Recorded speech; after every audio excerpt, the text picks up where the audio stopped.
Important खबर आ रही है निकल के, कुवैत में रहते हैं तो आपके लिए ज़रूरी है। सबसे पहली खबर की तरफ बढ़ते हैं। अगर आप किसी भी तरीके से कुवैत में एंट्री कर रहे हैं, एग्ज़िट कर रहे हैं तो सावधान हो जाएं, सतर्क हो जाएं, क्योंकि फ़िलहाल में कुवैत के अंदर एयरपोर्ट पे भी काफ़ी ज़्यादा चेकिंग चल रहा है। लोगों को तलाश किया जाता है कि कोई भी ऐसा इल्लीगल सामान उनके पास में तो नहीं है जो कुवैत के अंदर बैन है, या फिर किसी भी तरीके से कोई ऐसी टोटका तो नहीं है जो कुवैत के अंदर लाना बिल्कुल मना है। तो बहुत सारे लोग ऐसे पकड़े जाते हैं जिनके पास में तावीज़ात वगैरह या फिर कोई भी टोटके वगैरह होते हैं और बहुत सारे पर्चे वगैरह लिखे हुए होते हैं। तो अगर आप एक इस तरीके से काम काज करते हैं किसी भी टोटके वगैरह का, तो सावधान हो जाएं, सतर्क हो जाएं, क्योंकि ऐसे लोगों पे भी निगरानी की जा रही है। क्योंकि अभी हाल ही में कुछ ऐसे तावीज़ात वगैरह पकड़े गए हैं और टोटके वगैरह पकड़े गए हैं जो कि एयरपोर्ट पर ये चीज़ लाना बिल्कुल मना है।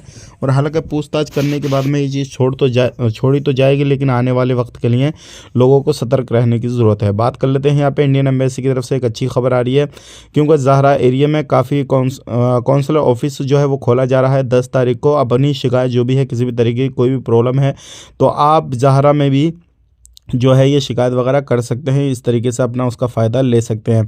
आने वाले वक्त में कुछ ऐसा अपडेट आएगा इससे रिलेटेड और भी, तो हम आप तक शेयर कर देंगे। लेकिन फ़िलहाल में काफ़ी ज़्यादा इंडियन लोग उधर रहते हैं, तो इंडियन एम्बेसी की तरफ से ये बड़ा फैसला लिया गया है। बात कर लेते हैं यहाँ पे अगली खबर की तरफ। जो अगली खबर आ रही है निकल के, ये काफ़ी ज़्यादा इंपॉर्टेंट है, क्योंकि कुवैत के अंदर रमज़ान जैसे ही शुरू होगा तो आपको मालूम है बहुत सारे लोग भीख मांगने के लिए निकलना शुरू हो जाएंगे। अलग अलग तरीके से भीख मांगेंगे, तो आपको सावधान और सतर्क रहने की ज़रूरत है।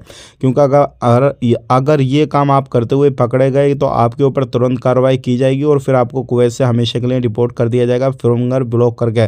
तो ये गलती बिल्कुल ना करें। आप भीख वगैरह बिल्कुल ना मांगें, चाहे वो सिग्नल हो, दुकान हो, मकान हो, या फिर चाहे वो मस्जिद के बाहर कोई भी इस तरीके से इलीगल एक्टिविटी करता हुआ ना मिले। ये कुवैत गवर्नमेंट का कहना है। बस इतना ही। मिलेंगे किसी नए वीडियो में। आप अपना ख्याल रखें, अपनी फैमिली वालों का ख्याल रखें। Take care, bye bye.